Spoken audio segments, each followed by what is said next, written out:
Kita beralih ke sorotan lain, saudara, terkait dengan pengembangan kasus co-pilot asal Malaysia yang menyelundupkan 26 kg ekstasi dan 4 gram sabu melalui Bandara Soekarno-Hatta. Bareskrim Polri mengungkap co-pilot MS dijanjikan upah Rp50.000 Malaysia atau sekitar 220 juta rupiah untuk bisa menyelundupkan narkotika ke Indonesia.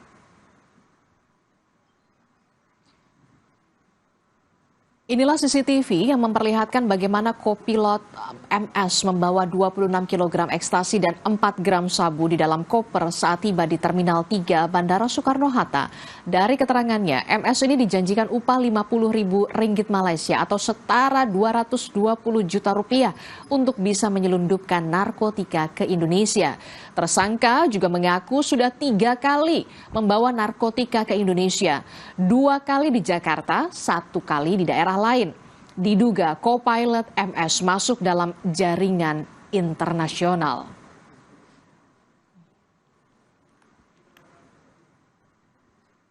Dari keterangan tersangka, dijanjikan diberi upah Rp50.000 Malaysia. Ini masih didalami, ungkap Kombes Awaludin Amin, Kasubdit 2 Direktorat Tindak Pidana Narkoba Bareskrim Polri dalam pesan singkat kepada Kompas TV.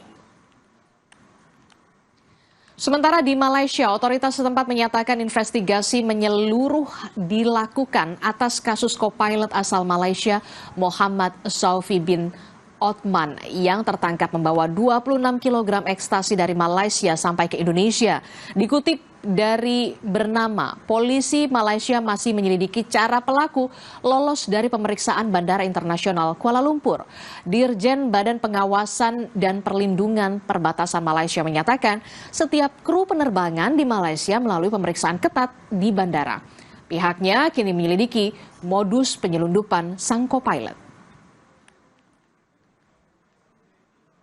Dalam saringan yang dilakukan seperti mana biasa, menggunakan scanner, perkara ataupun beg yang dibawa tidak memberi apa jua imej yang mencurigakan.